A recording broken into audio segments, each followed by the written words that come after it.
नमस्कार, मैं श्रेया शर्मा और आप देख रहे हैं day to day news Bharat. हम आपसे वादा करते हैं कि पूरी निष्पक्षता के साथ पत्रकारिता करेंगे और हमारा कोई भी पत्रकार फील्ड में किसी से किसी भी प्रकार का उपहार या विज्ञापन स्वीकार नहीं करेगा, ना ही किसी को ब्लैकमेल करेगा। हम दबे कुचले लोगों की आवाज बनते आए हैं और आगे भी बनेंगे। साथ ही हम ऐसी कोई खबर नहीं दिखाएंगे जिससे हमारी भोली भाली जनता मूर्ख बने या उन्हें किसी भी प्रकार का कोई धोखा मिले।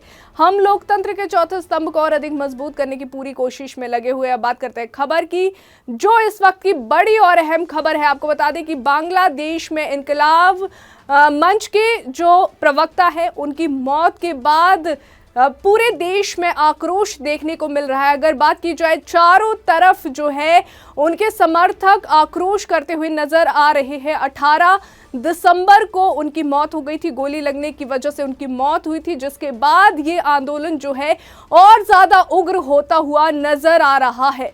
आपको ये भी बता दें कि सिंगापुर में उनका इलाज चल रहा था। गोली लगने के बाद जो है उनकी स्थिति काफी ज्यादा गंभीर बताई जा रही थी, जिसके बाद उनकी मौत हो गई है। आपको बता दें, शरीफ उस्मान हादी के इलाज के दौरान मौत हो गई, जिसके बाद देश भर में विरोध, आक्रोश और राजनीतिक उथल पुथल शुरू हो गई। हादी ढाका में गोली लगने के बाद सिंगापुर में इलाज करा रहे थे, लेकिन उनकी जान नहीं बच सकी। उनकी मौत को केवल एक छात्र नेता की हत्या नहीं, बल्कि अभिव्यक्ति की आजादी और छात्र राजनीति पर जो है हमले के तौर पर देखा जा रहा है। यही वजह है कि ये मामला जो है अब सिर्फ कानून व्यवस्था का नहीं, बल्कि राष्ट्रीय बहस का मुद्दा बन चुका है। हादी की मौत के तुरंत बाद जो है ढाका विश्वविद्यालय छात्र राजनीति के केंद्र में आ गया है और शुक्रवार को ढाका विश्वविद्यालय के छात्रों और हॉल यूनियन नेताओं ने एक बड़ा और प्रतीकात्मक कदम उठाते हुए जो है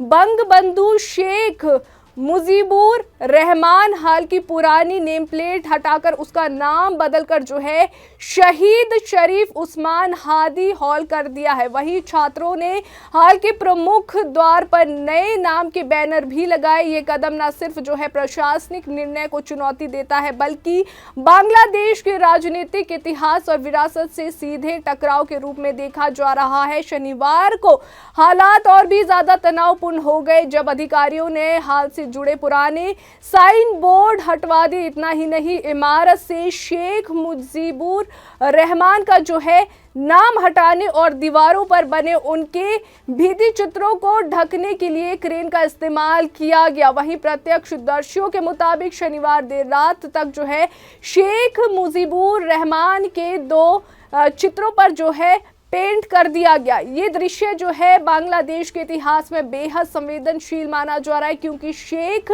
मुजीबुर जो रहमान को देश के संस्थापक पिता और स्वतंत्रता संग्राम का नायक माना जाता है। ये फैसला ढाका विश्वविद्यालय के छात्रों के बीच जो है तीखी बहस और विरोध का कारण बन गया है। कई छात्र इस कदम को जो है हादी को श्रद्धांजलि देने का साहसिक प्रयास बता रहे हैं, जबकि कुछ इसे बांग्लादेश की ऐतिहासिक विरासत का अपमान मान रहे। सोशल मीडिया, खासकर फेसबुक समूहों में छात्रों और आम नागरिकों के बीच इस मुद्दे पर जबरदस्त बहस छिड़ी हुई है। कोई इसे शहीद की स्मृति को सम्मान देने का कदम बता रहा है, तो कोई इसे राजनीतिक उकसाने की खतरनाक मिसाल करार दे रहा है। यहाँ ये समझना जरूरी है कि बंगबंधु केवल जो है एक नाम नहीं, बल्कि एक विचार और इतिहास है। बंगबंधु का अर्थ है बंगालियों का मित्र।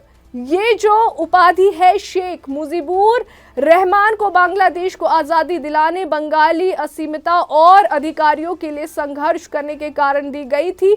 वे बांग्लादेश के संस्थापक पिता और पहले राष्ट्रपति थे। ऐसे में उनके नाम और प्रतीकों को हटाया जाना देश की राजनीति में गहरे विभाजन की ओर इशारा करता है। वहीं आपको बता दें कि शरीफ उस्मान हादी के अंतिम संस्कार के बाद हालात और भी ज्यादा गर्मा गए।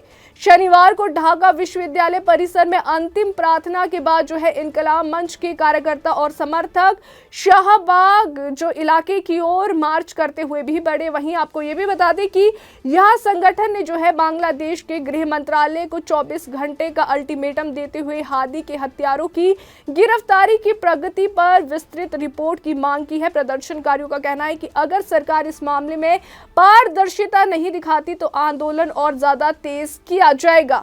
वहीं इनकलाब मंच ने सिर्फ रिपोर्ट की मांग ही नहीं की बल्कि कड़ा रुख अपनाते हुए चेतावनी भी दी है कि संगठन ने जो है बांग्लादेश के गृह मामलों के सलाहकार सेवानिवृत्त लेफ्टिनेंट जनरल जहांगीर आलम चौधरी और गृह मंत्रालय में मुख्य सलाहकार के विशेष सहायक खुदा बख्श चौधरी से जो है साफ शब्दों में कहा है कि अगर 24 घंटे के भीतर हत्यारों की गिरफ्तारी पर ठोस प्रगति रिपोर्ट नहीं दी गई तो उन्हें अपने पद से इस्तीफा देना होगा। ये चेतावनी सीधे तौर पर सरकार की साख और प्रशासनिक जवाबदेही पर सवाल खड़े करती है। वहीं विशेषज्ञों का मानना है कि शरीफ उस्मान हादी की मौत ने जो है बांग्लादेश में छात्र राजनीति को एक बार फिर जो है केंद्र में ला दिया है। तो इनकलाब मंच के प्रवक्ता शरीफ उस्मान हादी की मौत के बाद जो है बांग्लादेश में छात्र जो है काफी दिनों से प्रदर्शन कर रहे हैं। अंतिम संस्कार के बाद जो है ये प्रदर्शन और ज्यादा उग्र हो गया है। वहीं आपको बता दें कि जो ये छात्र का प्रदर्शन होता है कई बार वे जो है सत्ता पलट भी कर देता है। कहीं ना कहीं जो है अब भी ये देखा जा रहा है कि कहीं ना कहीं सरकार को भी अपनी कुर्सी छोड़नी ना पड़ जाए। कुल मिलाकर शरीफ उस्मान हादी की मौत अब सिर्फ एक आपराधिक मामला नहीं रह गया है। ये बांग्लादेश में अभिव्यक्ति की स्वतंत्रता, छात्र राजनीति, ऐतिहासिक विरासत और सत्ता की जवाबदेही से जुड़ा बड़ा मुद्दा बन चुकी है। आने वाले दिनों में ये देखना अहम होगा कि सरकार इस दबाव को कैसे संभालती है और क्या हादी के हत्यारों को न्याय के कटघरे तक लाया जा सकेगा। तो ये देखना बहुत दिलचस्प रहेगा कि अब जो शरीफ उस्मान हादी की मौत के बाद ये आंदोलन कब तक चलता रहता है और क्या इसमें सरकार कोई एक्शन लेती है या नहीं, कब तक उनके गुनहगारों को पकड़ा जाता है। अभी के लिए फिलहाल इतना ही। देश और दुनिया की ताज़ा खबरें जानने के लिए देखते रहिए day to day news Bharat और हमारे चैनल को लाइक, शेयर और सब्सक्राइब करना ना भूलें।